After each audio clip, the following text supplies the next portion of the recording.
Welcome back to this episode of Uncontested Sports on this Monday night, May 16th. Always got to check the phone for the time and the date for that. Jordan, Joe, and Ringle, as always. NHL and NBA playoffs had a big finale to this weekend. The hockey ones had a couple game seven, not a couple, I think 4 game sevens. The NBA had 2 yesterday. The NBA is now going to their conference finals. We're going to talk about the NBA playoffs and the games that happened yesterday. Hockey had some big ones yesterday, 2 going to overtime, especially the Rangers, which we'll open up the show about, as well as get into some hockey playoffs because now we are going into round 2 starting tomorrow. And then we'll kick it over to Joe for the news and notes, and we'll take a trip around the world of sports. So we got that. Playoff basketball, playoff hockey to talk about, mainly for playoff hockey. We got the Rangers. They had an epic finale to their game 7 against the Penguins. Before we do any of that, follow us on Twitter at UncontestedPod, Instagram at Uncontested_pod. As I have the Yankee game on right now, it's 1-0. Listen to us Monday nights through our Twitter account on Twitter Spaces, and then right after the show, you can listen to us and wherever you get your podcast on any streaming platform. So let's get into it. We'll start off with the Rangers down 3-1 in their series against the Penguins. It's actually opened up another program on my laptop. I'm opening up Adobe Premiere. I hit that button on accident. So they go 3-1. And going in this series, I thought this can go either way. I thought the Penguins could win this series. I thought the Rangers could win this series. It wasn't one team was so heavily favored, in my opinion. But then, right off the rip, we knew Tristan Jarry, who had a great year for the Penguins, is out.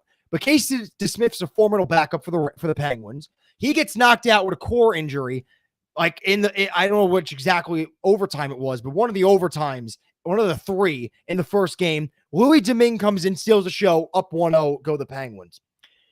And then before you knew it, the Rangers were down 3-1.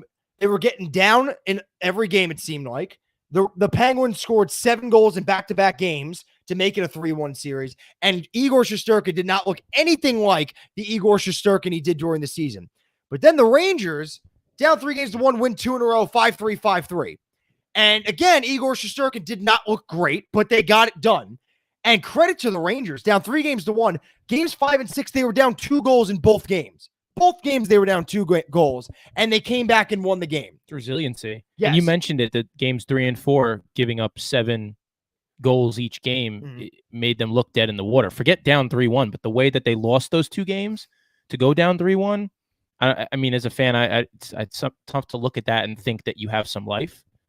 And they were dead. And then they did what they did. Dead. And especially your Vezina, probably likely winner, and a Hart Trophy MVP candidate, Igor Shesterkin, is playing terrible right now, and you're down 3-1. But then games 5 and 6, they win both of them 5-3. Both games, like I just said, come back from 2 goals down in both of them. What resiliency for a team that I didn't think had much depth going into this playoffs. They get the job done and come back. Game 7, they do the same thing. It wasn't a 2-goal deficit. They were definitely down in this game. Yeah, it was 3-2 in the third period. And it was a Mika Zibanejad goal who was at the other end of the barrel of a gun in the point of view of some Ranger fans. They were not happy with his performance. He comes up big in game 6. He comes up big in game 7, ties the game. And then in overtime, it's the man you paid a lot of money to who has earned every dollar. And Artemi Panarin gets the power play goal for the win. Artemi Panarin does not get much of the focus because it's hockey.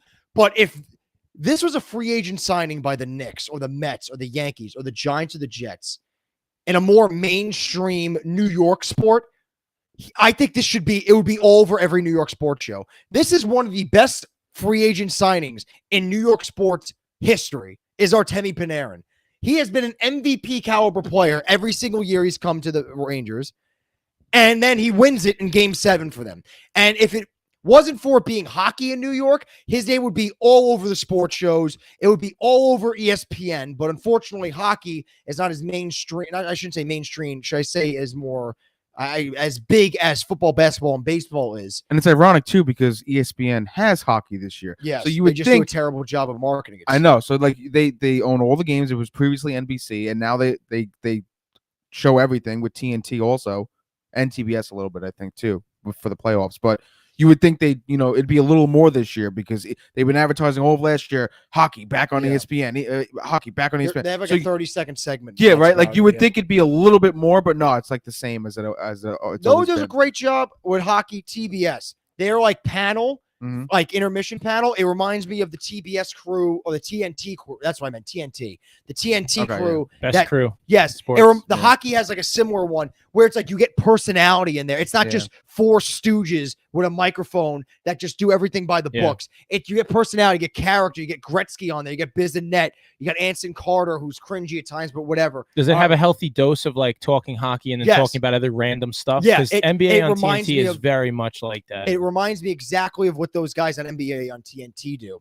It's very similar. They do a good job, the TNT crew or the TNT broadcast of that. But yeah, the Rangers, very impressive. Coming back from 3-1, they look dead in the water. Crosby injury kind of hurt the Penguins, but still, the Penguins had many chances. Games 5, 6, 7, you're winning every game, and you blow it. And no, it's hard enough to come back from a 3-1 deficit, and every game you're losing. Yeah, and they came back in every game individually as well, which is insane. Mm-hmm. So there was a penalty that kind of turned. I think it was game 6, I want to say, where I think it was Rodriguez took a retaliation penalty, and it led. Yep, it was game 6. They're up 2-0. Rodriguez takes a retaliatory penalty against defenseman of the Rangers. I'm blanking on his name. Was it Lindgren? I think it was Lindgren. I think you're right. Right off the face-off power play, goal Zibanejad, and then I think maybe a minute or two later, Zibanejad again. It's tied, and then Chris Kreider scored, Malkin scored, and then Kreider got the game winner in the third period to make it 4-3, and then the empty netter Andrew Kopp. So the Penguins did a lot of shooting themselves in the foot, an expression I like to use. I'll get into that in a little bit, and just looking into the future for the Rangers, but I completely surprised by the resiliency and the fight by the Rangers going into this series. I thought it can go either way. There wasn't one clear favorite. It wasn't like an Avalanche Predators series or like a Panthers Capitals, who some saw that was a heavy favorite for the Panthers, but they were taken to the brink kind of against the Capitals. But then when it was down 3-1, I, along with a lot of people, trust me, I got the feel from the fan base and from Ranger fans I know. They were ready to be like scorched earth. This team is done. Queen, I've had it with this guy. I've had it with this guy. I've had it with this guy. And now 3 games later, 3 come from behind wins later, an overtime win later, you're moving on to play the which Hurricanes. is extreme the other way as well. Like, if they would have lost this series, you could be upset. But like this team still, the fact that they had the season that they had and they made the playoffs, that's still trending up considering where they were last year. And this Ranger team, regardless of the outcome, which I don't think is going to be pretty in the second round, is not going to be like, can we make the playoffs next year? No, this Ranger team is, I think, on the up and up. I think that there's some things you need to address, sure. But regardless of this outcome in the second round, the Rangers are definitely now, I think, solidified themselves as a East playoff contender for a couple of years to come.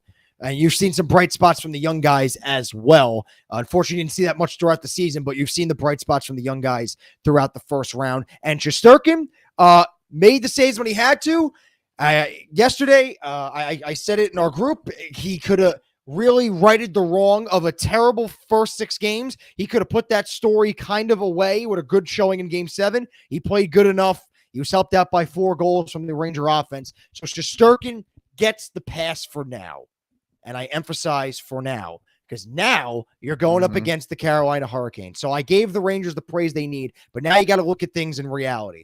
The Carolina Hurricanes are not going to blow 2-goal leads in back-to-back games. The Carolina Hurricanes are not going to let up 4 goals a game in a blink of an eye. The Carolina Hurricanes do not have Louis Domingue in net for 6 games. I mean, they don't have Frederik Andersen, but they have Antti Ranta. Antti Ranta is a much better goalie than Louis Domingue. That goal he let up in what, Game 6? Where hit off his glove and went over him right over his head. Game winner. That's a loss right there for the Rangers for the series, and they won that game because of that. And Game 7, you're playing against an injured Tristan Jarry. You're not playing against the Hurricanes. The Rangers many times this series looked dead. They looked outmatched and outgunned, and the Penguins were not able to put the dagger in there. They weren't. The Hurricanes will. The Hurricanes are a much better team than both the Penguins and the Rangers. So the Rangers, in order to win this series, you don't just have to be better than you were in this first round. You have to be a different team in this second round. You cannot. Shesterkin he can't be slightly better than he was in the first round. He has to be a Vezina. He has to steal a game in this set. It definitely starts with him. He's got to steal a game or 2 or 3. He's got to steal wins in this second round. The Hurricanes are not going to. They are way too deep offensively. They got a great defense, and Antti Raanta in net, who's playing for an injured Frederik Andersen, is a very formidable goalie. Now, is Anderson out for the whole series? I don't know. You don't know? Yeah. No idea. Because I feel like when they were talking about being hurt for the first round, I thought like there was some chances that he can make an appearance in that first round, but he didn't. No. I don't think. So maybe playing the second round. Maybe he will play this round. We're not entirely sure, but no idea. Yeah, no idea. But because that's huge too if Anderson comes back. Yeah, he played fantastic. It was the best year of his career. Yeah, for Frederik Andersen. Yeah, the Rangers really need to change it up because this series was gifted to them. The Penguins did everything they could to help the Rangers stick around in a lot of the games, especially these last 3. The Rangers had every reason to be dead to rights, and especially, again, in these last 3 games. Even in Game 7, you have a 3-2 lead in the third period, 5 minutes left, and you let them tie it. Mm-hmm. The Penguins blew this series. The Rangers won this series. Credit to them being resilient and fighting back. Yeah, it's still very hard coming down 3-1 no matter what. But I give them credit. Yeah. But it was also helped by the Penguins just being a bad goalie in net and Louis Domingue and just not able to close the door at all. It reminds me of like, did the Falcons collapse or did Brady come back in the Patriots? Yeah, credit to Brady and the Patriots for coming back in that Super Bowl. But also the Falcons just killed themselves. Yeah, you had a 25-point lead. Exactly. You have a 3-1 series lead. Yeah, it's a similar comparison there. It's like a microcosm of different events, right? Like the Rangers, they played well enough to make it their way out of this series, right? But the Penguins did some things that they should have done a little bit cleaner. It took both. Things swung Rangers' way. Yeah. I mean, and that's what you're saying. They have to be a completely different team in the next series. Like that stuff's not going to fly. Like you're not going to luck yourself into a win. You have to go out and beat this team. Is that what you're saying? Yeah, no, you got it. You're not going to get any lucky wins again. You might get a lucky bounce. You're not going to get a lucky win against the Hurricanes. The Hurricanes are a different animal. They're better than both the Penguins and the Rangers.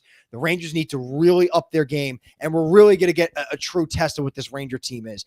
They got away with things. A lot of things they got away with. They got away with being terribly on the face-off dots in the first round. They got away with falling behind in pretty much every game, falling behind. They got away with a terrible goaltending for most of the series from Igor Shesterkin. And they were fortunate because the Penguins not able to close the door. They were fortunate Crosby missed a game and a half, game 5 and 6. They were fortunate the Penguins had Louis Domingue in net. And people in the background right now just have no courtesy whatsoever while I'm doing a show. Yeah, no idea. Just a clear head in the background. Just a clear. I know my dad will appreciate that one if he's watching. Just absolute clear head. So the Rangers, you need great resiliency, great comeback, but you're going to have a rude awakening if you think you can get away with anything in this second round. Yeah, and I agree that it took both things to happen for this comeback to be possible. It took the Rangers doing enough, doing what they could. It took Shesterkin playing a little bit better down the stretch, and it took the Penguins shooting themselves in the foot. If it didn't happen, if those two things didn't happen, then I think the Penguins find a way to close this one out, without a doubt, because it's a very hard thing to blow a 3-1 lead in sports, and they did it. Especially in hockey. Yeah. It's a tough time. It's hard to win 3 playoff honestly in games almost every sport. Yeah, in almost every yeah. sport, it's very. But I get what you're saying.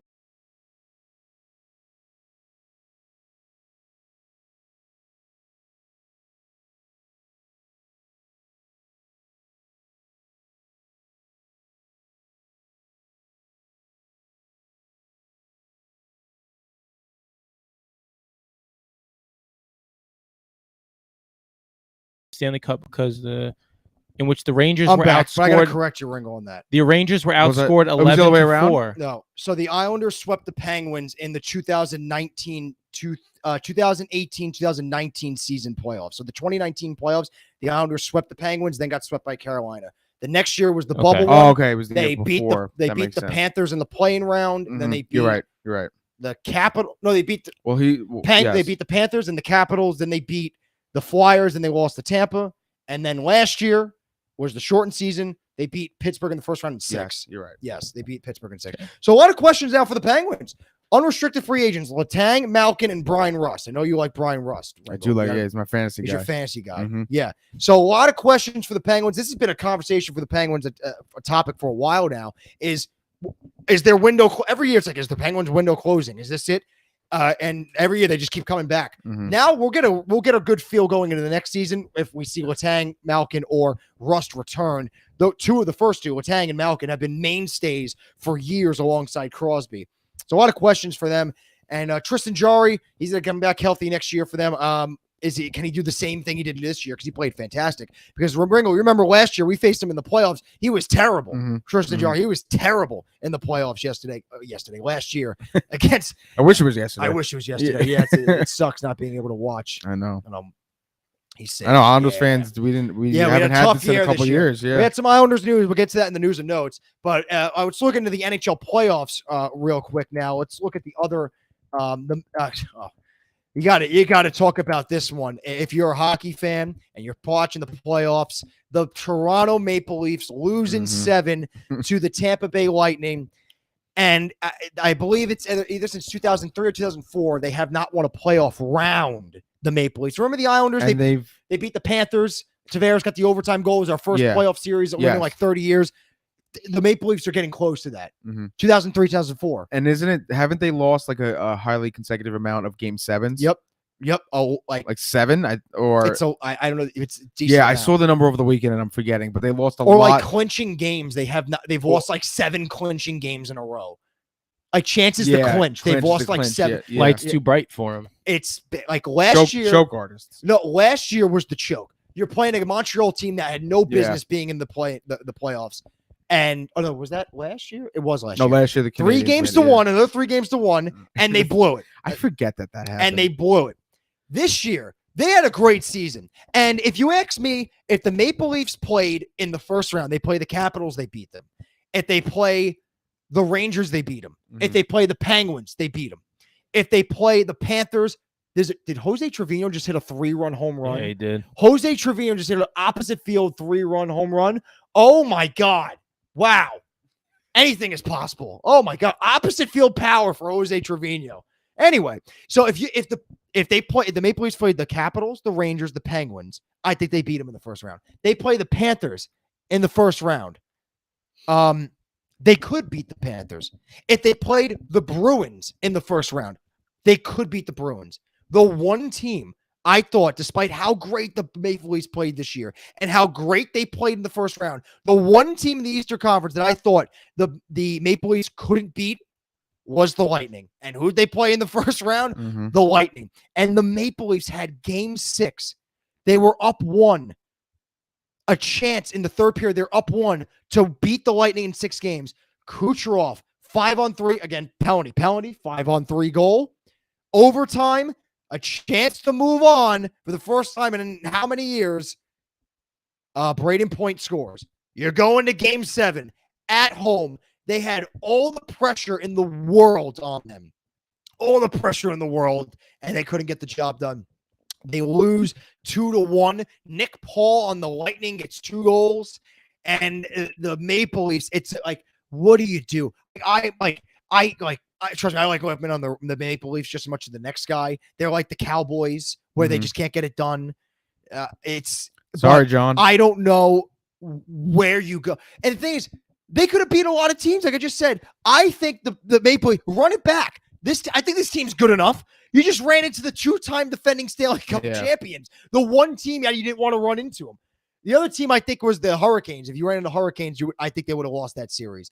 Everyone else, except for the Lightning, I think. And the Maple Leafs, it's just those maybe fans. The Panthers, but I think they could have contended. I think they could have won either maybe because they're very similar. I think I like the goaltending better than the Maple Leafs and the Panthers. But the Maple Leafs, what are you gonna? That is just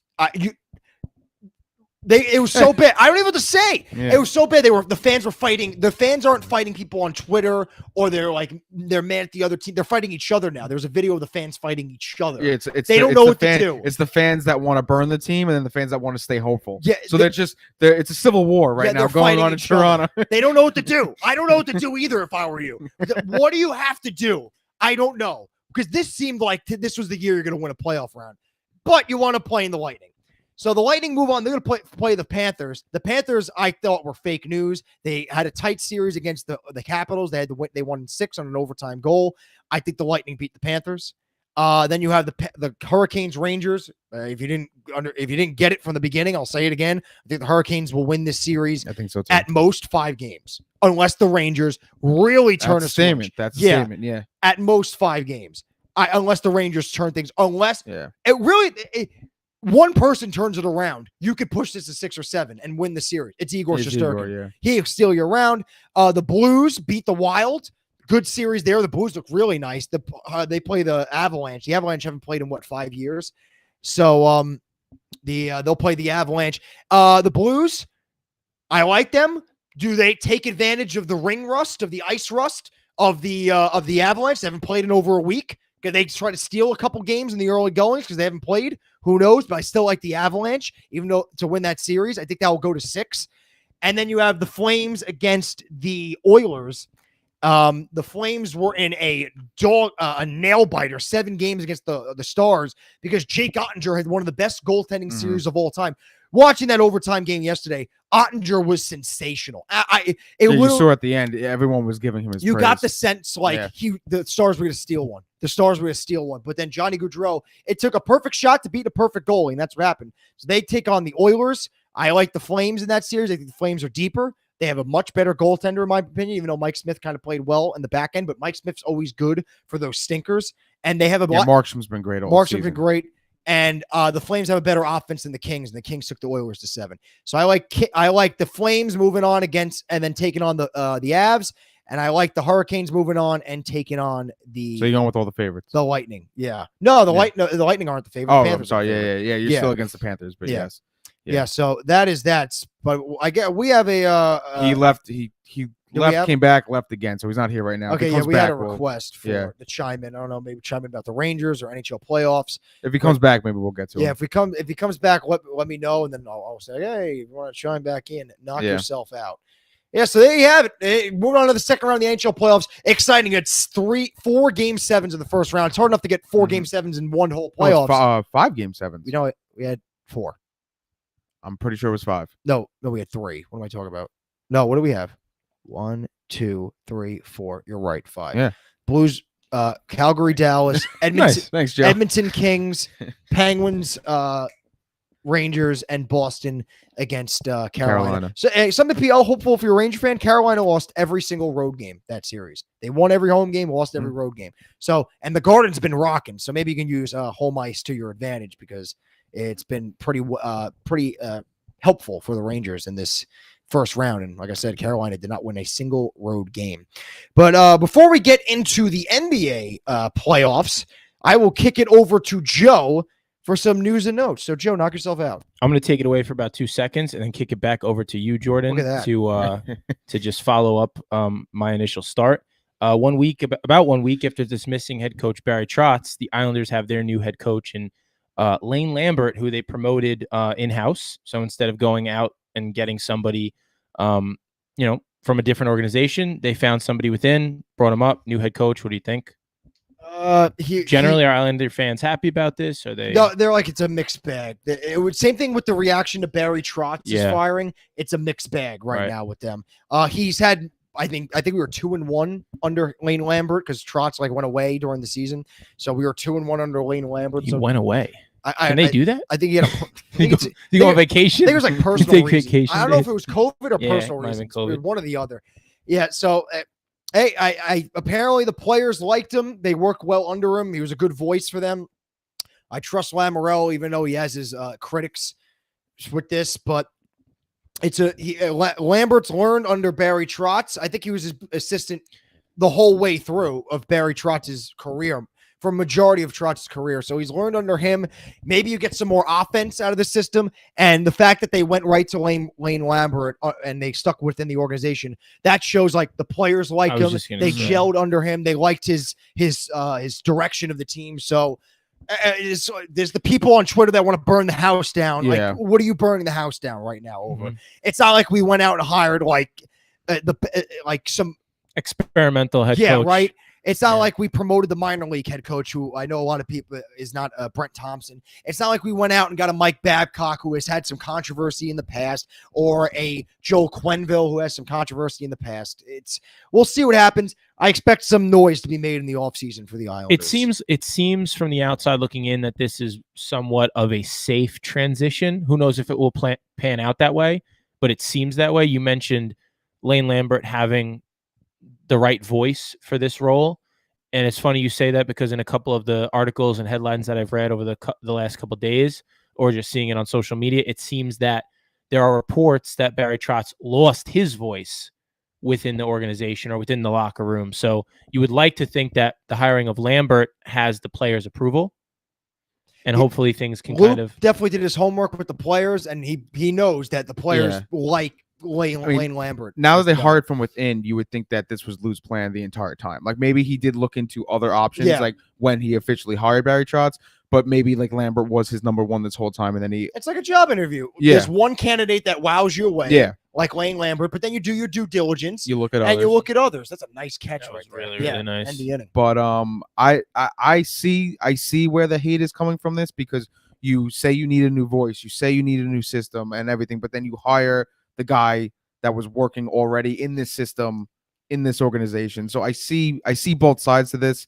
I think it's the same as Barry Trotz being fired to me. It's the same exact thing. I don't know what to make of it. And is this going to be good? Is this going to be bad? I don't know. And I think that you'd get that reaction no matter who was hired, just because of the controversy surrounding Barry Trotz's firing. I mean, this is a guy who, this season did not give you guys the success that you hoped for, but if for half of his time here, he took you guys almost as far as you could have gotten.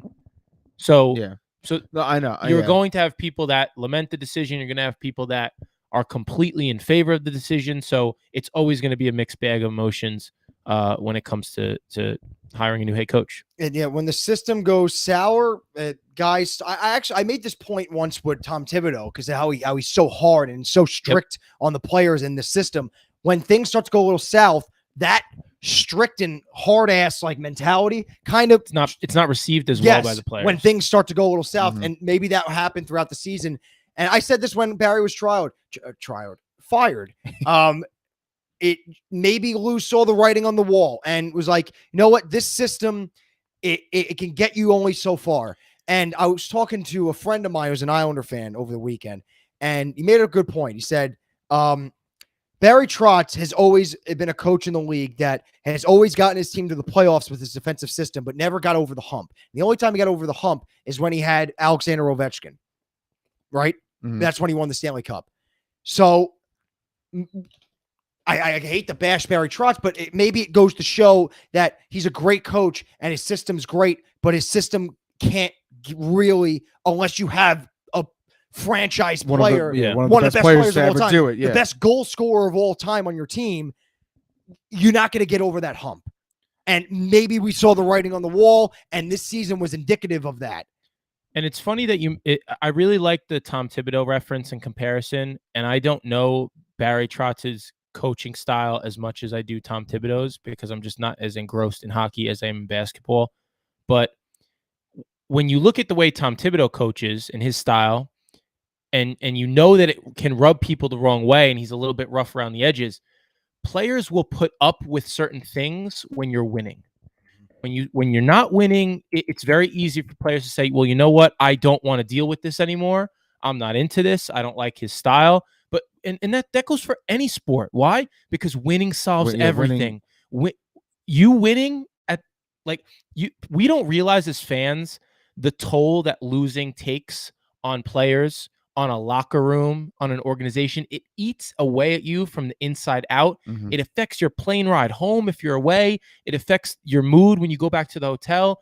It's a trickle-down effect, and it seeps through until everything rots. And I think that that's partially what happened with the Islanders. I could see that happening with the Knicks if we come out next season after ending last year the way that we did and completely crap the bed.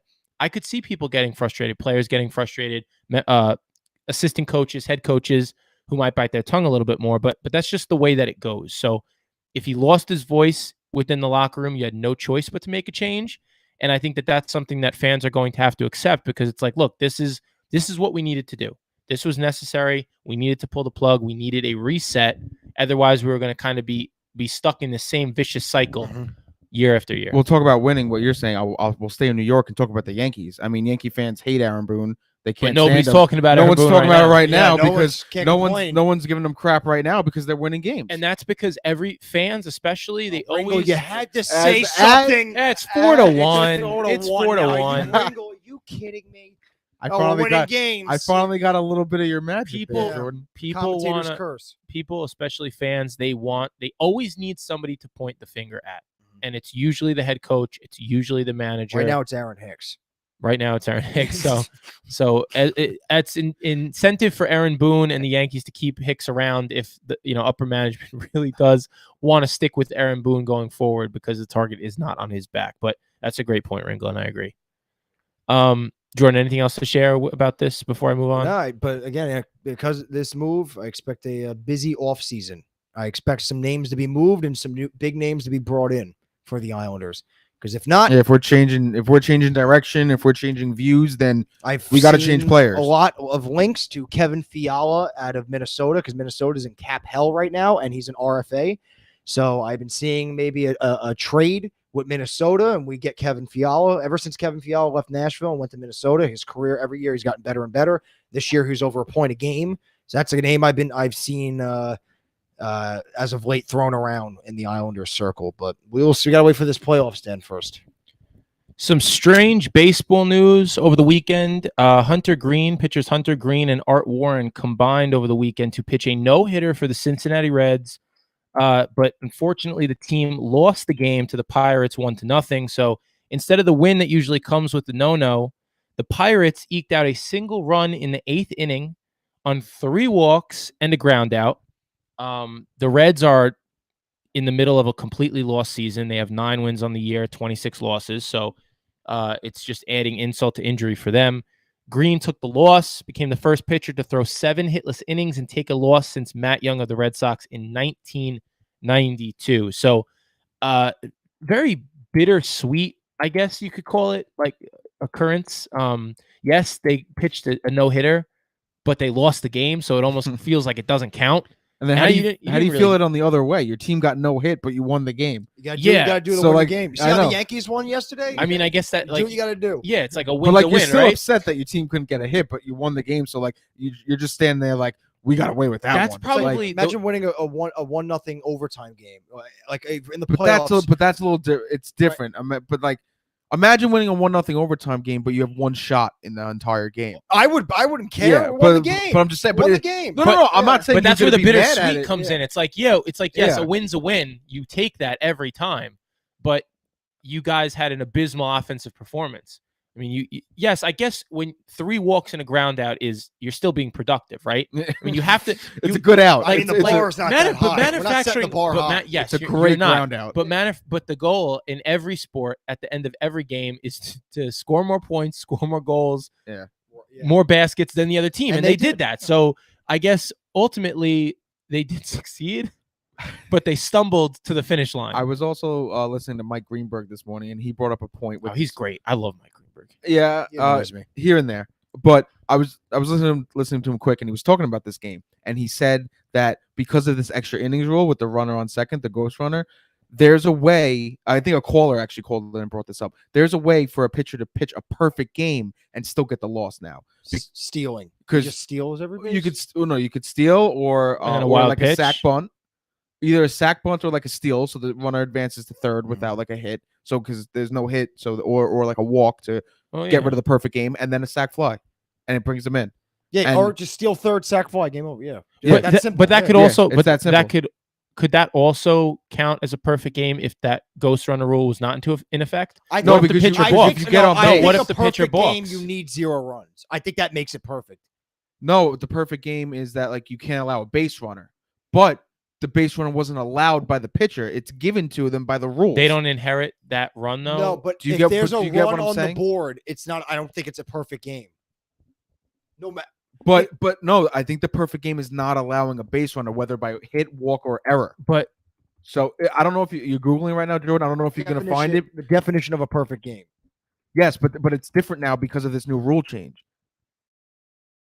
definition has to include like not allowing a run, and if that It's not runner allowing scores, a base runner, I believe. I think it goes. I would think it like gears to more think towards base runner. it also includes not allowing a run. I mean, this a guy game brought in- it up to Greenberg today, and Greenberg was saying the possibility that A game in which all batters from one team are retired in order with no one reaching base. say. So then is the perfect game invalid immediately? If they go to No, the I 10th think inning? I don't. I guess we don't know for a fact, but I think it is valid because that ghost runner wasn't allowed by the pitcher. It's given to them by the rules.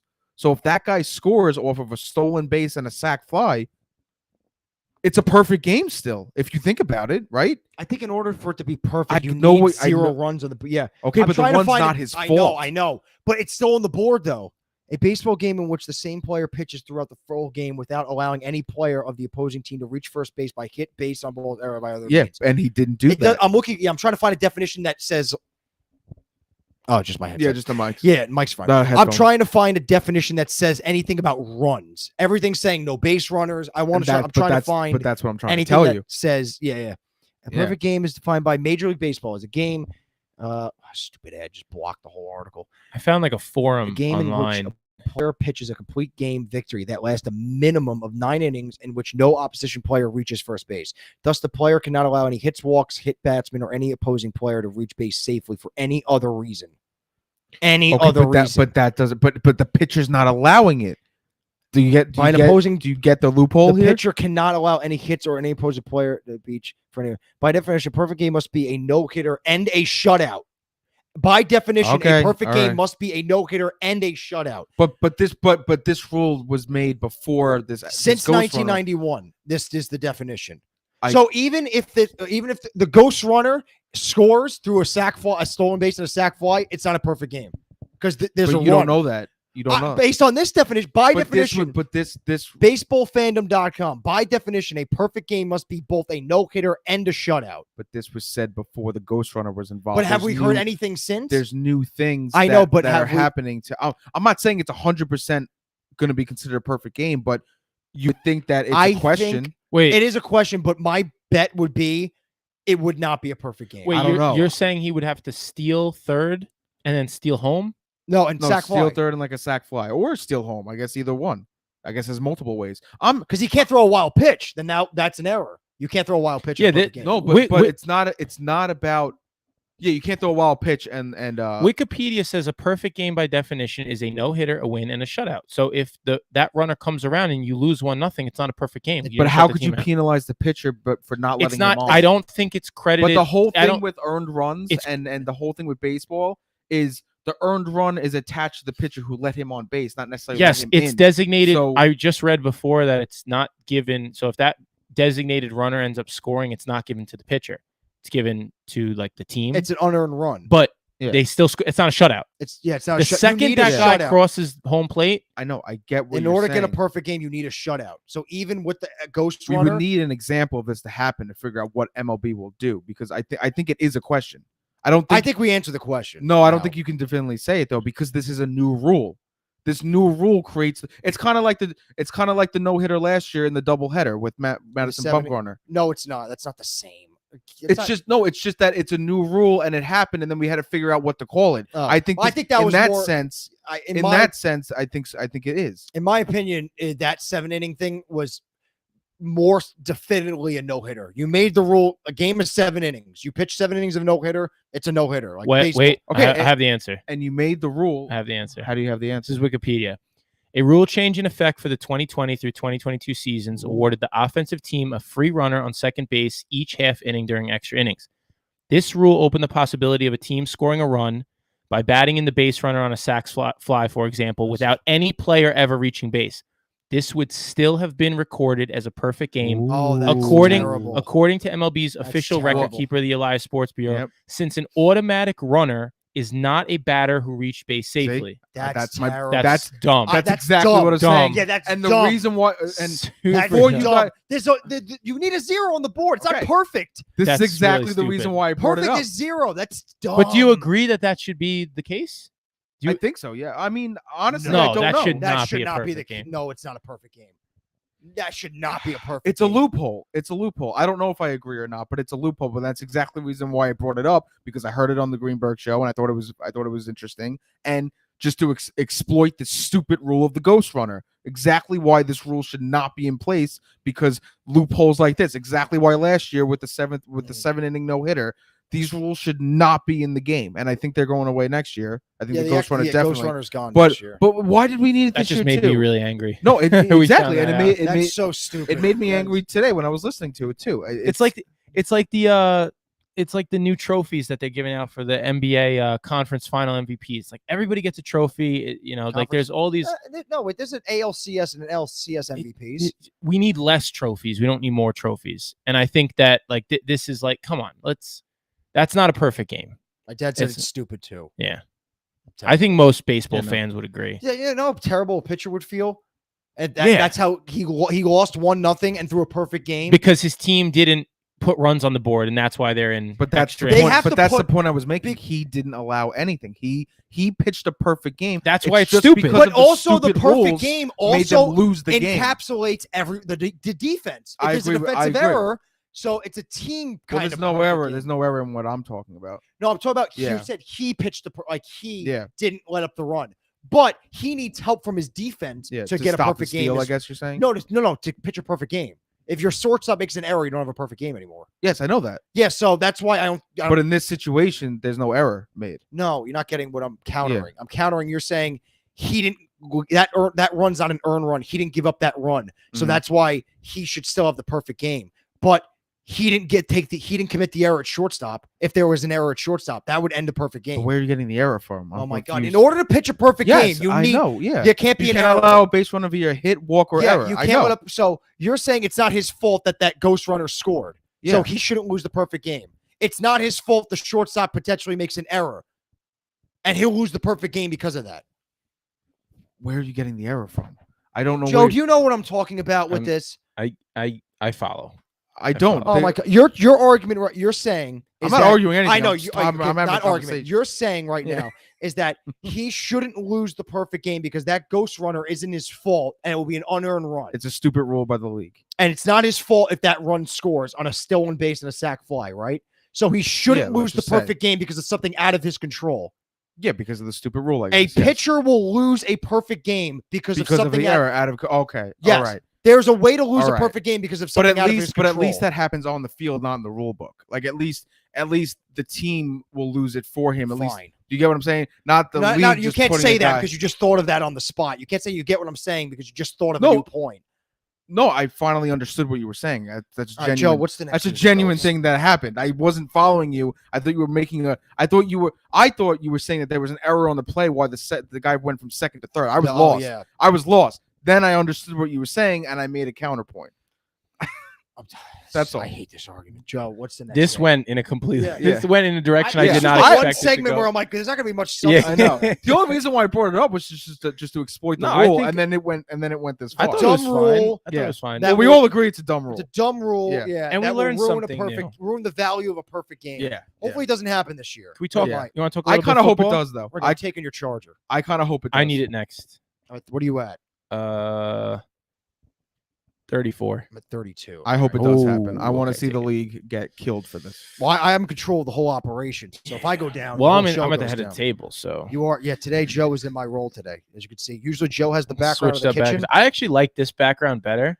I don't know why. because you're at the head of the table. I would like it too. I got straight view of the Okay, Yankee yeah, game. I got to do a turn to my left. It's hurting my neck, Joe. You know I have neck I'm not even problems. facing the TV. That's how much I don't care. I wouldn't care if the Mets were on, so I don't blame you. But the Mets have off today, and there's no hockey. No, they don't have off. Well, they have off, but because What do you mean they don't have off? They have off, but it's because of a rain delay. Oh, okay. It's a you should have opened postponed. with that. Oh, Okay, Well, you he's said gonna they- opened He's that. gonna kill you, You on said that. they had off Come on, as if Jordan. they had a Jordan, did plan. he get I technical? said, Didn't he get technical I right said there, they Jordan? had off. Want to know why? Because you guys, when you came here, said, "Oh, the Mets aren't on. They have off." That's what you guys said. I did not say Kill him that. for being That did One not of come you out of my said mouth. that. Kill him for Oh, being they're off technical. today. Kill him for being technical. No, I'm not being technical. He's being I technical. know because one of you said the Mets have off today when Let's you go. got here. That's why I thought I didn't know there was a postpone. No, I think I we said- said the Mets aren't playing. Yeah, no, today. you said the Mets have off today. I think All right, you are the- making the- up what you This want. is No, a I'm dumb. not at all. This is a dumb argument. All right, Joe, what's the next segment? should we talk about? And we got to talk about basketball, which I love talking about. So Oh, we'll make it quick. Don't Yeah. worry. You want to talk about football before we do basketball? How's that? Is that No. okay with you? go All ahead anyway. All right. Drew Brees is making headlines today for some remarks that he made in response to his time at NBC ending. Drew Brees joined in 2021 and was participating in that Football Night in America pregame, halftime, and postgame show on NBC. Brees and the network reportedly amicably are going their separate ways. Brees wanted to be more a part of calling the games, and NBC did not have enough games to give him. Well, he wasn't that good, I heard. I think it was Kinda boring. I think it was a combination of different things, but reports are that he wanted to do more of that, and maybe NBC, one, didn't have the games to give him, and two, didn't really want to shoehorn him in because they weren't really happy with, I guess, his commentary. But as that information swirled about, Brees tweeted, and I quote, "Despite speculation from the media about my future this fall, I'm currently undecided. I may work for NBC. I may play football again. I may focus on business and philanthropy. I may train for the pickleball tour," clearly joking, I assume. Senior golf tour, coach my kids, or all of the above. I will let you know. So obviously, Well, yeah, the way he finished that just kind of made like the whole thing. I don't know if is he really going to go on a pickleball tour. Well, no. I'm saying the way he finished that. It's rant- all a little bit. It's in him having jest. a little fun. Yes, It's him but- having fun. But I would not be surprised if he entertained the idea of coming back. I don't. I would not be surprised at that one bit. I think he entertains it possibly. And I think he entertains it because there's a lot of teams that could use. No, I think He would go back to the was Saints. bad in the back end of his final year. He was not good. But Now he's getting 2 years it off. doesn't mean that he doesn't mean that he doesn't want to play football. Oh, he What probably the still heck wants is- to play the football. heck's going on here? Someone just threw a hat on the field or something. I I think- almost took a tumble think on his way there's a back chance- to the. I think there's a chance he could entertain it, but I don't see it realistic that he's actually going to do it. I don't think it's going to happen, Yeah. but If he does, why? There's better options than 2 years out of the I league. mean the Commanders could certainly use a quarterback. They went out and got Carson Wentz. That's so why they could yeah. use a if they quarterback. pick Drew Brees Well, 2 why- years off oh, well, there's over no Sean Carson Payton. Wentz, Carson Wentz should retire if that's the case. If you got your job taken you away by Drew Brees, who hasn't been in the league in 2 years, and his last year he But was this falling is- apart. But social media, the internet, it eats this stuff up. That's why Yeah, it's it a does. story. Yeah, So that's why it you has know, like, and his, Brees knew what he was 5,000 doing. whatever likes or whatever. Yeah. the tweet And you got Brees leaving, and guess who's going in when he's done playing? You see that news with Tom Brady? Oh yeah, Tom Brady, yeah. 10 We year- should probably talk about We that. should, 10 yeah. years, 375 million, if I remember To correctly. be That yeah. begins whenever he feels like whenever he Whenever feels he like feels- it. There's no, It's great to be there's no Tom Brady. pressure. Yeah. Yeah. I personally love it. I am excited to hear him talk about the game. Yeah. I'm excited to have him around the game, see him on my TV on Sundays. I think that whether you love him or hate him, you got to respect what he's done. And for that reason, I'm excited. And he's going to be the new Troy Aikman. He's going to be the new top. Who I didn't color particularly guy, like yeah. all that much. So It's Kevin Burkhardt and Tom Brady whenever he's ready as Yeah. the lead game for Fox. did they switch up the Monday night crew too? They It's did, Buck right? and Aikman. It is. Yeah, it's Buck and Aikman. Yeah, now. things are gonna be a little different. It this is, yeah, season. yeah. And then we got all those games. Some of those games now are gonna be like exclusively on Amazon, right? Oh god. like the Thursday Just night like games. baseball. who's doing play-by-play for the Amazon? Do we I know? don't know. It's probably gonna Kirk Herbstreit. Jordan, are you okay? I don't how know do if you he's feel doing about play that? by play, but I think he's on the broadcast. be Amazon football. Tarico's doing Sunday night I don't with- mind him. He's fine. Collinsworth. I Tirico. think. I think Tarico's doing Sunday night with Collinsworth. Buck and Aikman's in ESPN now. Burkhardt and I don't know who until Brady comes. Damn, you got it all figured It's Al out. Michaels and Kirk Herbstreit. Oh, Al Michaels moved to. Oh, that's That's fine. Amazon. Yeah, Yeah, so- yeah. A Well, I don't- source just told me. Well, I don't care about missing.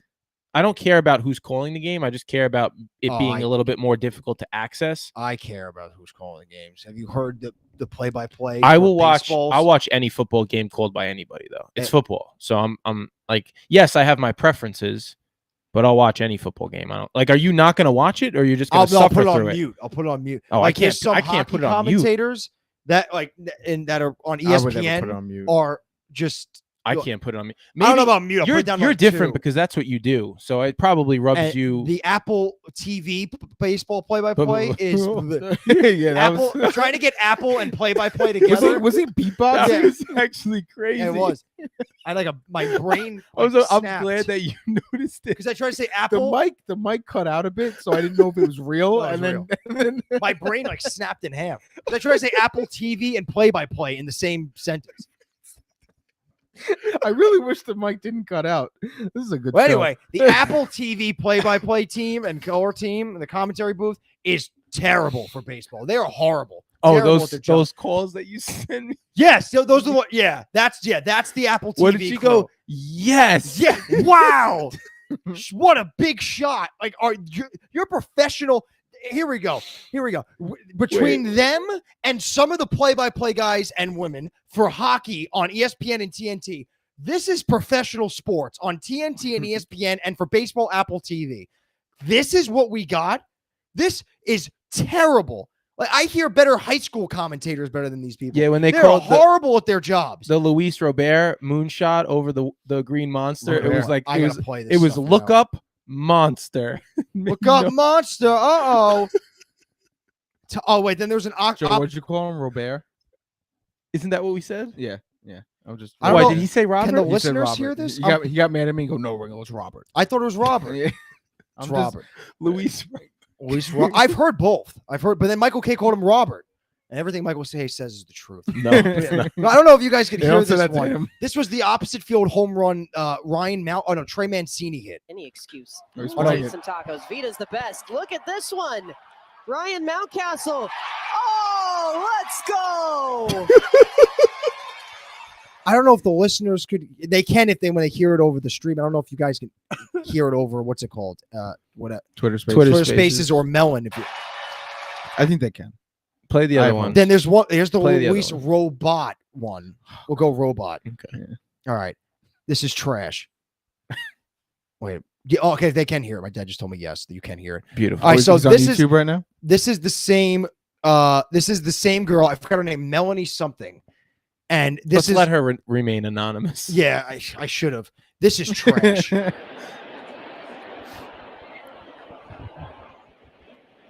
So far, so good. Robert out to left. Look up. Monster shot. It's just dry. Yeah. The first one was pathetic. there's This one no- was like dead. It's no The enthusiasm. broadcasters that are like coming through the ranks, especially because this is what I do. I'm a Yeah. play-by-play. It just annoys the crap out of me because I'm like, I'm better than these people, hands Yeah. down. And oh my god, they're so bad. It's NFL, not the NFL, NHL, and the MLB, the biggest sports companies in their respective sport, and this is the product we're putting out there. It's terrible. And I want to talk about this for 1 sec because These people get dragged on Twitter too, by the way. this It's might pretty be funny. a biased opinion, but I feel like it would be generally agreed upon by non-Mets fans. But Ringle, we talk about Gary Cohen being like one of the best in the business, and what SNY does sometimes is they share video of him making calls, and I know they did this for Michael K recently too. Mhm. And if you watch the way that he calls these big moments, Mhm. granted, some of the ones that they share are of game-winning shot, home runs or plays as opposed to just a casual home run in the third or fourth inning. But it's a performance when you call these, when you say what you need to say during these moments. It's a performance. He gets his body. Gary into Cohen, it. he stands up, he uses his arms, he makes you feel his emotion. And I feel like a lot of people maybe don't realize that if they don't see those videos. And so when you listen to something like this from these Apple TV broadcasters, it just falls very flat. There's the announcers though that can convey that emotion without doing that. They don't even need to do it. But that's what I'm saying. And there's times that you do it, and but I then think there's times you don't. you told me, and probably both of us when we first started doing this podcast, that you have to be overly enthusiastic for it to translate. And I remember when I first started doing this, I probably talked a little quiet and dry, and it didn't come across the way I felt I was doing it live here. I would listen back and I would say, man, I sound really dull and bored. And the same has to be true for this, right? You know, you got I to think it's just true for this times a Yeah, million more. absolutely. this considering type the spot of that they're work, in. you need to have it. Yeah. It's either you have. It's not like something where you can, if you don't have it, you can make do. In this business, whether it be talk radio or play-by-play, you got to have it, and you can tell immediately when someone doesn't. That's why when I watch these hockey games, I hear these broadcasters, and I'm watching these Apple TV baseball games. You could tell immediately this person can try as hard as they can, but in this type of field, if you don't have it, it's not going to work. It's not going to work. You can force enthusiasm as much as you can. It just won't work, though. And I know we're singling out this broadcaster, but like this goes for a lot of people in There's a the lot of industry. broadcasters There's a out lot there. of people that do this, and it just makes you appreciate the guys that do, the men and women that do it right. Jordan. Me, yeah, because Good I am round of really, applause. I'm Killing really it. good at it. That's Killing why, it. yeah, no one can touch me. Another big news, Joe, for the news and notes. Yeah, I you- just skipped it. Kim Kardashian's on the cover of 2022 I Sports just saw that. Illustrated Why? swimsuit issue. Big Why? news. Big news. Oh, there was something actually funny today. Adam Schefter retweeted. Is it still up? This It's probably creep. gone. It's probably gone. Yeah, oh no, he didn't. He didn't He undo left it. Sierra is on the swimsuit of SI as well. Okay. My dreams to be a swimsuit cover model. Okay. Sierra, Russell Wilson's wife, and she posted a picture of her on it. She was very happy. Adam Schefter retweeted it. And all the comments on Sierra's post are everyone just making fun of Adam Schefter. Little creep. Kim Kardashian He's a makes no married sense man. on that cover. He's married man. Are you kidding me? It's easy. People have no idea what swimsuit SI is. They see her, they'll buy it. I understand, but like, there's no link to the. She's not dating Doesn't an matter. athlete. It doesn't matter. It does not matter. They'll put her. No, I think Kim Kardashian got swimsuit, Sports Illustrated swimsuit issue. Maybe Sierra got like the sports edition because she's came true swimsuit. No, they're both. But it's they're both Sports Illustrated. Forget the sports edition. Joe, it's that doesn't Sports matter. Illustrated. It doesn't matter. Yeah, you think that Strange, matters in man. 2022? Companies have done more back-assward things, but they don't care if Kim Kardashian got nothing to do with sports. Like I said, someone who looks at the Someone who magazine, doesn't watch sports, Yeah. but knows the doesn't own a Kardashians swimsuit? or likes Kim Kardashian will pick that or up. doesn't own a swimsuit, Joe, and then they see her, they're like, "Wow, I like Kim Kardashian. Yeah. Now I'm going to buy a swimsuit." And now Yeah. what? I'm going to look through this article too. There you go. There you go. Maybe Joe. not just look through it. Maybe also read it.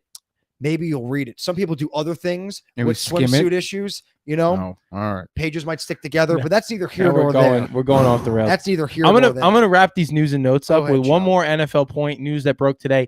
NFL officials are scheduled to meet with Cleveland Browns quarterback, which sounds very weird to say, Deshaun Watson this week. NFL has been investigating Watson to determine if he violated its code of conduct. He's facing 22 civil lawsuits from women who have accused him of inappropriate sexual conduct during massage sessions. So I would like to think that there would be a suspension incoming for him, in which case, very interesting what the Browns do. Does Baker play? Baker's hoping he doesn't get suspended so he can get traded. Because right. if he gets suspended, he's more likely not getting traded now. Right. Because I 8 agree. games, 6 games, they need Baker. You don't think so? I don't think Baker's gonna play. He's He might sit upset. out. He might sit out. Yeah, you know? he's upset. Yeah, he might not. He's I'm not gonna. upset, Oh, your new prize toy is now suspended for 8 games. Now you need. Now me. you need Yeah, me. you're right, yeah. Yeah, no, I don't. No, I don't see Baker. Yeah, I guess playing. he has no reason to. He's not There's no playing a snap incentive. for the Browns this year. That's my opinion. I don't think it's gonna happen. But it's gonna be funny to see the Browns if he gets suspended. Be like, oh, we were just kidding. Yeah, We were just Yeah. kidding. You know, we didn't mean it. You know, Winners 5 or 6 games, and then Well, you they've can sit already on the done that bench. once. They've already done that once. With Baker? They tried to go out and get somebody, and then they didn't. wasn't it think that Deshaun they, Watson? Well, they thought that they were out of the running, and then they kind of wanted to go back to Baker, and he said, Mhm. "Well, you already tried to get somebody else." So they already did And then that. they went, "You know to what? him You're right." once. And then we got him. Yeah, And they got already him. did that to him once, so they would do it again. As the great philosopher Juju Smith-Schuster once said, "The Browns are the Browns." Yeah. Yeah, So how'd that that work- work? How'd that work out for franchise. Yeah, Juju? they got killed in Yeah. that game, and then he's gone. Yeah. Dumpster franchise. So yeah, that's the news and notes. And I hate that was you. a weird and I hate you. Hate you. That was a weird cliffhanger. But all right. So now we're finishing up with some NBA playoffs. We had some 2 Game 7s yesterday in the NBA, 2 snooze fest yesterday. Very unlikely, but one of them, I guess you may have could see it coming based on one player's previous history in Game 7s. That's what we'll start off with is the Game 7 between the Mavericks and the Suns. 123-90. It was like 80-40 at one point. They were down 46 points to the Mavericks at one point. Just an absolutely dreadful. Chris Game Paul 7 and I was the other guy, Booker, absolute no-shows. Absolute. And that was the Game 7 Chris Paul. He's like, in what? The century? Game 7? Yes. Historically, Chris Paul has not performed well in closeout games. He has lost games, many Game 7s over the course of his career. He did it a few times with the Clippers. People forget the Mavericks were down in this series 2-0, and the Suns couldn't put him away clearly. And I think the big reason why was because they did not have the best player on the court. The Mavs did, in Luka Doncic. I mean, this guy is slowly becoming the face of the league. He is going to win the NBA MVP award at some point. His stat line has just been insane, and he's carried this team through the later half, really the later 3/4 of the season. The Mavericks, close to halfway through the regular season, were 16-18. They were under 500, and then they went 44-17, including the playoffs. So this is a team that has been solid for quite some time, but have flown under the radar, so to speak. This is a team that did not get enough credit entering these playoffs, and they rose to the challenge against a team that won more games than anybody in the regular season in the Phoenix Suns. And they came in to Game 7 on the road, and they beat down on a team by shutting down their best players. Chris Paul was incredibly ineffective. Devin Booker played terrible, in large part because they double-teamed him every single chance they got, and he just could not find an answer for it. But, I mean, to me, this was shocking going into this series. I really felt that it was going to be the Phoenix Suns who took this home. They've been the better team over the course of the entire year. They've been the best team in the NBA. But Luka Doncic, after going down 2-0, put the team on his back and carried them the whole way through. And now the Mavericks are set up to face the Golden State Warriors, who I believe are going to come out of the West, who I believe have as good a shot as anybody to win the championship, in large part due to their experience. This is going to be a good series, but I wouldn't be surprised if the Warriors come in and beat the brakes off the Mavericks, because they have 2 of the best shooters in the game has ever seen in Klay Thompson and Steph Curry. They have an emerging Jordan Poole who's been an absolute offensive weapon for them. And then you got guys like Draymond Green, Jonathan Kuminga, these young guys and veteran leaders that kind of round out the team. So I think that the Warriors are the most well-rounded team left in these playoffs. I think that they're going to handle the Mavericks. But, man, what a performance by Luka and Dallas. If you remember, they lost Kristaps Porzingis, who was traded during the season to the Washington Wizards because it didn't quite work. And so you kind of wondered how the Mavericks were going to do without him. And they've risen to the occasion every single time. So credit to the Mavericks in what was a very underwhelming, disappointing Game 7. I know a lot of people thought that both Game 7s on Sunday were going to be close. They were not. Yeah, that was a big surprise. The Boston Bucks was close for, I guess, a couple quarters, but then the Celtics completely, ran away with it. With Chris Paul, 3-4 in career in Game 7s, 20 points, 9.9 assists, pretty much 10 assists, 20 points, 10 assists, and pretty much 6 rebounds a game. Yeah. He's 3-4 in Game 7s in his career. But now on to the Boston series. Boston went down 1-0 in the series and got pretty much handled in the first game. And I had to see everyone, talking heads, Twitter heads, say that, they're done. They got no shot. I'm like, why are we just writing off the Celtics? That I know it's Giannis and they're defending champs, but they just did a pretty good job the first round. I don't think that was a fake first round. Why are we writing them off? And now 6 games later, they handled the Bucks in a Game 7. And I like the Celtics. I think they can be the team out of the East. I think they can too, and I think they'll beat the Heat. And I think they will. I think they will too. I think they're a more well-rounded team than the Heat. They have the Defensive Player of the Year in Marcus Smart, who has been every bit of that at least in this last series against the Bucks. He's just a pest. He's all over the floor. He gets his hands in there, causes loose balls, steals, which turn into fast breaks. Jason Tatum, every single time he needs to rise to the occasion, he does. He's becoming an absolute elite player in this league. Jaylen Brown is a great number 2 scoring option. Brook Lopez, the big man inside, is I'm sorry, no, Brook Lopez is on the Bucks, Joe. Yeah. Robert Williams and Grant Williams are just, I mean, they have just really solid role players surrounding their stars. And Ime Udoka, first-year head coach, who took over for Brad Stevens, who's now in a front office role for the Celtics, has preached defense for this team, and they have embraced every single bit of that. I think that might be part of the reason why people might have wrote off the Celtics early after they went down in the series. You know, the Celtics were a very bad team to start the year. And then around the All-Star break, something clicked and they played phenomenal. But again, people always want to point their finger at somebody. And I think what happened was when they started to lose, whether it was the beginning of the season or fall behind in this series, people kind of took, low-hanging fruit and they said, well, this is still a somewhat young team against a Milwaukee team who won the finals last year. Giannis is the best player on the floor, best player on the planet, in my opinion. They have a rookie head coach who might be outmatched against Mike Budenholzer, who's obviously done this before, won in the playoffs before. I think people looked at that and they said, hey, these are the reasons why this team is not going to make it out of this series.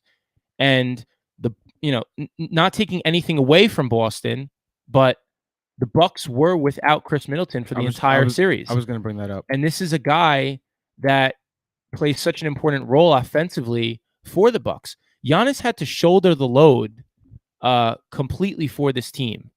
I don't think I have the stats pulled up, but he was the first player to, I think, accumulate a certain number of points, rebounds, assists. He had like 45 points and 20 rebounds, I think. Look at his game log. If somebody can pull up Giannis Antetokounmpo's game log for that series, just extraordinary, just a dominant player. In the game 7, he dropped 25. Oh my God, 25 and 20 and 9, yes. And they got blown out. Yes, and he had, I believe, 20 at the half, and so think about if that was a close game. Think about the numbers that he would have put up if he just kept on shooting, if he kept on attacking, if they were playing good basketball. Ringle, you have his game log for the playoffs? Or somebody I don't. I'm looking for it. My connection's been weird. It's absolutely incredible what he's done for that team. It's tough to see him be bounced out of the playoffs, but the Boston Celtics are in a great position to beat the Miami Heat. It's what's going to be really interesting, and I should look it up, is the health of Kyle Lowry, who's been hurt for the Heat. He's their point guard. They need him. If they don't have him, I don't think they stand a chance in this series. And it looks like the report is that he is unlikely to play in Game 1. So if Boston wants Game 1, it's theirs for the taking. If I'm making my picks, it's Boston and Golden State, and I think I might have to go with Golden State. Yeah, just they're like it just seems like just they're because back. of just because they'll of their kill the experience. Mavericks. I think they'll kill the Mavericks. I think they will too. There's not much depth after Luka, right? He's gonna have to. Yeah, I mean they have Jalen Brunson. I mean they have versatile players. The Mavericks have players that What about game changers? Like there's two game changers easily right now with the Warriors. That, I mean, you could even argue that there's 4 game changers. Jordan Poole can go out and score 25 on any given night the way that he's playing. Why? Yes, he's a skilled player, but when you have shooters like Steph Curry and Klay Thompson, you have no choice. You can't focus in on a guy like Jordan Poole. Why? Because then you're leaving the best shooters on the planet wide open.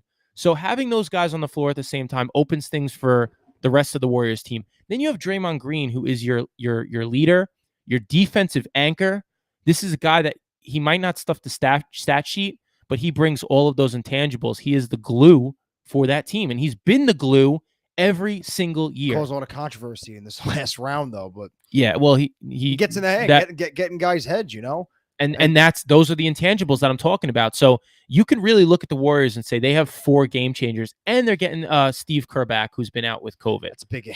The coach, yeah, It's right. It You're is. right. It is. Why? Because it's familiarity. It's what they're used to, right? I mean, Mike Brown came in and did a good job for them, and he's done that in the past. But look, I mean, having Steve Kerr on the sideline working on the rotational changes, I mean, that's something that you would, of course, take. Yes, can they do without it? Of course, but having him back is going to be a positive, and net positive for that team. So yes, Luka Doncic is the only game changer on the Mavericks, but they do have a lot of players that do a lot of things well. So, I mean, We'll see. It's anybody's series. First really. game for that one, Mavs Warriors Wednesday, and then tomorrow's the first game for the Eastern Conference Finals. I don't believe Celtics and Heat. I don't believe that after tonight there is a day or there's a night without basketball until the end of May. Those two the Western Conference, Eastern Conference just alternate. But I thought there would be a break at some point because sometimes they give teams 2 days off? a couple days for the travel, I guess. Sometimes they do, but it seems like this hockey, year they it's go every other. bang, bang, bang, Yeah, bang, bang. that's like hockey just goes every. So that's other. going to finish up pretty quick, I think. All right, so that will wrap it up because we got to get moving here because I think Chipotle closes at 10 and it's 9 o'clock, so we have to do. And I have low battery. And you have so you can have my charger, I guess, not mine, but the one that it's Ringle's that was in my laptop. Give it to me. Yeah, because we got to do some post production stuff and editing, so we got to wrap it up because I got to get Chipotle. All right, handing them excuses. Wear your hockey jersey. Oh yeah, it's buy one get one. I'm not doing. Yeah, if you're listening to the show, wear your hockey jersey. Joe, it to ends in Chipotle. like an hour. Chipotle closes. You in an got hour. 57 minutes. You have 57 minutes to get a buy one get one free if you wear a hockey jersey. You made him say According it. to That's all Joe. that matters. Yeah, Chipotle's got to give us some sponsor money for that. So again, for Jordan, Joe, and Ringle, and the free burrito at Chipotle, we'll see you all next week for another episode of Uncontested Sports.